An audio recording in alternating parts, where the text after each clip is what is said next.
अमीरुल मोमिनीन मौला अली एक मर्तबा मस्जिद तशरीफ लाए। आपने देखा कि एक नौजवान रो रहा है और कुछ लोग इसे चुप करा रहे हैं।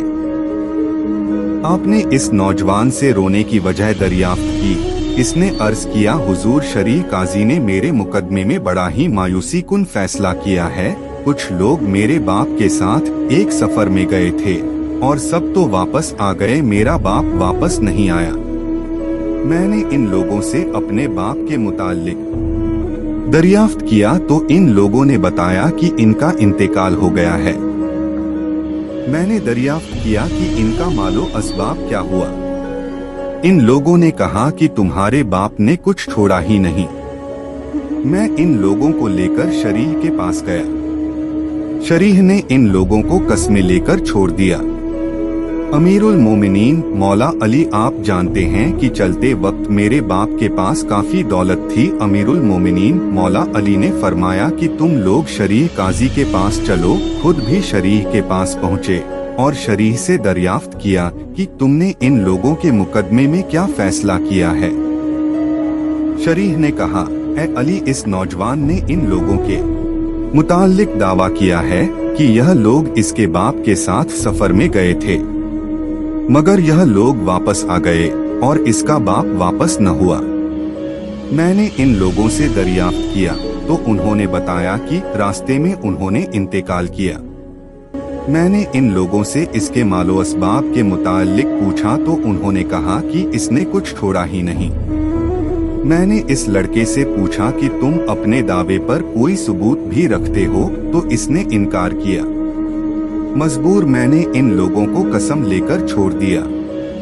अमीरुल मोमिनीन मौला अली ने फरमाया, ऐसे मुकदमे में क्या इसी तरह फैसला किया जाता है?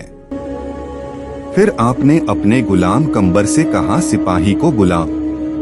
इनके आने पर आपने मदुआ अलैहिम में से हर शख्स पर एक सिपाही मोतीन किया और तायद की कि इनके चेहरों पर नजर रखना और मुद्दुआ अलैहिम से पूछा कि बताओ क्या कहते हो, क्या तुम समझते हो कि मैं ना वाकिफ हूँ?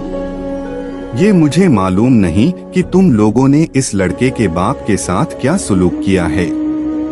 फिर आपने सिपाहियों को हुक्म दिया कि इन्हें अलग अलग रखो और इनके सरों को ढाक दो। सिपाहियों ने इनमें से हर शख्स को अलग अलग करके मस्जिद के एक एक पाए के पास खड़ा किया और इनके सरों को इनके कपड़ों से छिपा दिया। अमीरुल मोमिनीन मौला अली ने अपने कातिब अबीदुल्ला इब्ने अबी राफे को कलम व दावात लाने का हुक्म दिया। खुद मसंदे कज़ा पर तशरीफ फरमा हुए। लोग आपके इर्द गिर्द बैठ गए। आपने इन लोगों से कहा कि जब मैं नारे तकबीर बुलंद करूं तो तुम लोग भी बावाजे बुलंद नारे तकबीर कहना। फिर आपने मद्दुआ अलैहिम में से एक एक शख्स को तलब किया। इसे अपने सामने बुलाकर इनका चेहरा खोल दिया और अबीदुल्ला इब्ने राफे से कहा कि इस शख्स के बयानात कलम बंद करो और इस शख्स से सवालात करना शुरू किए। अमीरुल मोमिनीन, इस नौजवान के बाप के साथ तुम लोग किस दिन अपने घरों से चले थे? मदुआ अलैया, फुला फुलान दिन। अमीरुल मोमिनीन, किस महीने में? मदुआ अलैया, फुला फुला महीने में। अमीरुल मोमिनीन, किस साल? मदुआ अलैया, फुला साल। अमीरुल मोमिनीन, तुम लोग अपने सफर में कहाँ तक पहुँचे थे कि इस नौजवान के बाप ने इंतकाल किया? मदुआ अलैया, फुला मकाम तक। अमीरुल मोमिनीन, किसके घर में इंतकाल हुआ? मदुआ अलैया, फुला शख्स के घर में। अमीरुल मोमिनीन, वह बीमार क्या हुआ था? मदुआ अलैया, फुला बीमारी थी। अमीरुल मोमिनीन, कितने दिन बीमार रहा? मदुआ अलैया, इतने दिन। अमीरुल मोमिनीन, किस दिन इंतकाल हुआ? किसने इसको गुस्ल दिया? किसने इसे कफन पहनाया? किस कपड़े का इसको कफन दिया गया? किसने नमाजे जनाजा पढ़ाई? कौन कब्र में लेकर उतरा? यह सारे सवालात करने के बाद अमीरुल मोमिनीन ने बावाज़े बुलंद तकबीर कही। आपकी आवाज पर सारे हाजिरीन ने तकबीर कही। बाकी मद्दुआ अलैहिम घबरा उठे कि जरूर हमारे साथी ने जुर्म कबूल कर लिया है। अमीरुल मोमिनीन ने फिर इस शख्स के मुंह पर कपड़ा डलवा दिया और हुक्म दिया कि इसे फिर कैद खाने में ले जाकर रखो। फिर दूसरे को बुलवाया और सामने बिठाकर इसका चेहरा खोला और फरमाया कि तुमने गलत सोचा था कि मुझे तुम्हारी कारगुजारियों की खबर नहीं।